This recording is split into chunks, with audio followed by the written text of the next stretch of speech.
of this Cowboys team is ebbing. Don't tell me what to do. They've been pantsed in the schoolyard today is what they've been. Ain't got no time to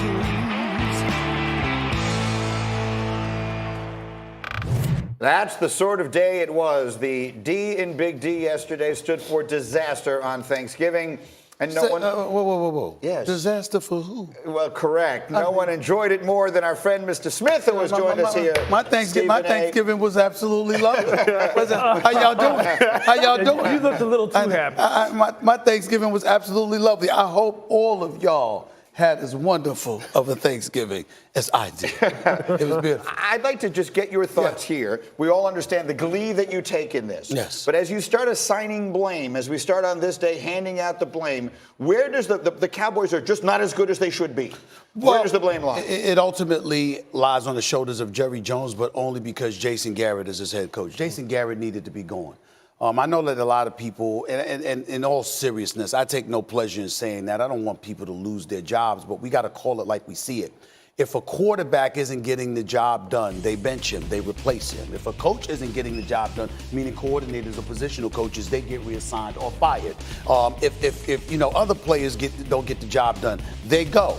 Why does this man continue to stay? And I'm the guy that felt that he should have been gone from 2013. How many coaches do you know, with the expectations that come with being the head man of the Dallas Cowboys, can go 8-8, 3 consecutive seasons, lose the final game of the regular season with a division crown on the line, and not to one nemesis. He lost to all 3 teams in the division, the Redskins, the Giants, the Eagles, back-to-back years, and still keep their job. Clearly, this man has been the head coach of the Dallas Cowboys because of Jerry Jones' personal affinity for this man. You look at yesterday. The Bills walk into the game with the 19th ranked defense against the rush.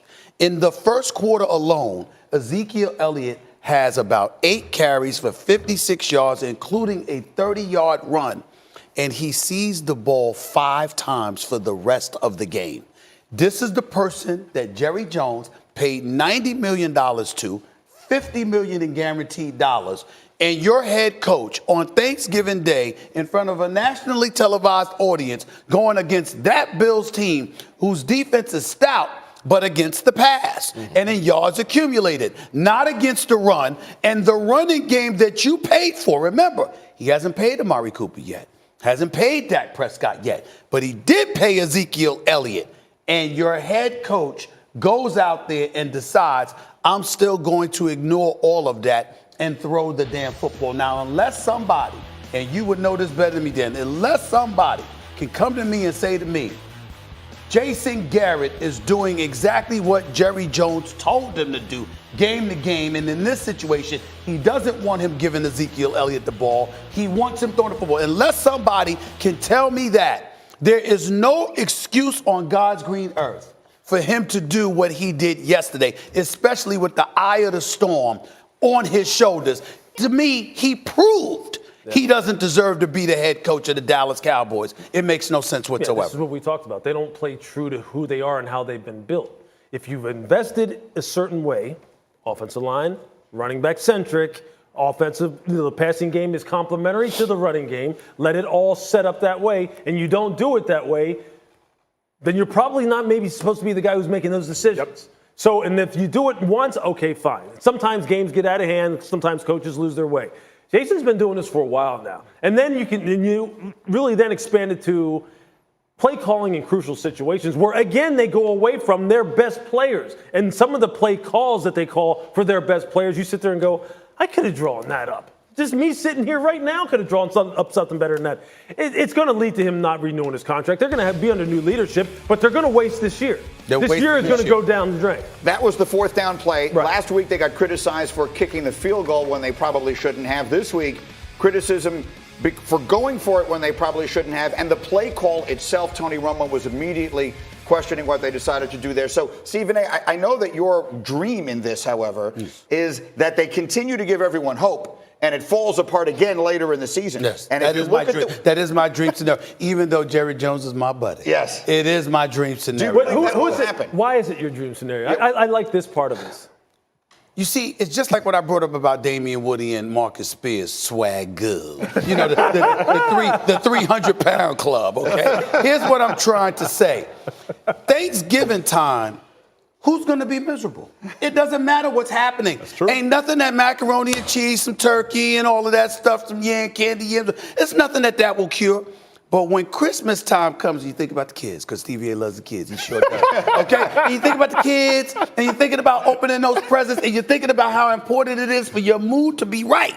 You understand? Right around that time when the Dallas Cowboys stick up the joint, especially when it comes with expectations. It's like we didn't expect it, and it just nosedives. That's a beautiful feeling for Cowboys. Listen, I don't have anything. Just so you know, I have nothing against the Dallas Cowboys as an organization. The players, a lot of great players on that team. I love Jerry Jones, the whole stuff. I despise Cowboy fans, and I'm unapologetic about it. I despise them. You know what? I reached out. I'll share something with y'all. He don't mind because he put it on social media.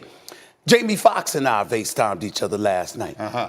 I've never seen that brother more depressed. That brother was depressed. And I love Jamie Foxx. I think that he's the greatest talent in Hollywood. Got a great new movie coming out with Michael B. Jordan. I'm looking forward to it. Jamie Foxx is fantastic.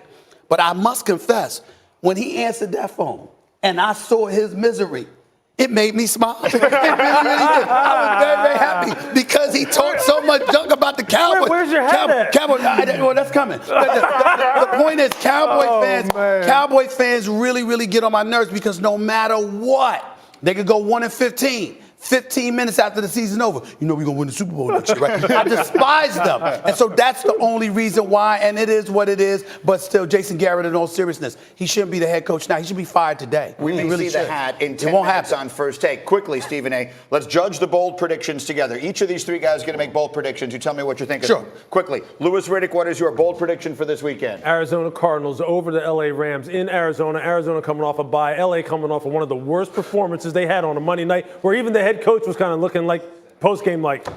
There's nothing bold about what Chippendale's Riddick just said. You know what? Because the bottom line is the way the Rams have looked, whether it's Gurley, it's Goff, it's Sean McVay, we don't know. The bottom line is it ain't taking much for somebody to beat them right now. That is not bold. Bold. Tennessee Titans not only win this week, they win the AFC South. They will surpass the Texans and the Colts and win the AFC South. That's very bold, but he's wrong. Okay. I believe that the Houston Texans things are not mutually exclusive. We'll find a way.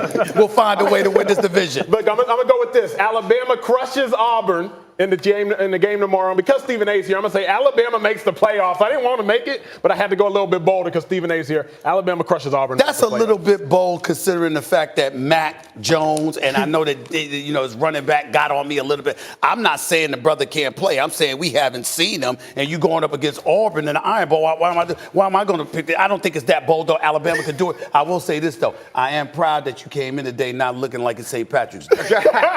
Stephen A., First Take, 8 minutes away. Thank you, Stephen. Happy Thanksgiving. Oh, one other big piece of news. It was a happy one. People always think it's a game or it's an act. I'm killed with all the gods. Gods recognize gods. When I hit, they fall. It will be done in war. Surprise, surprise, the king is back.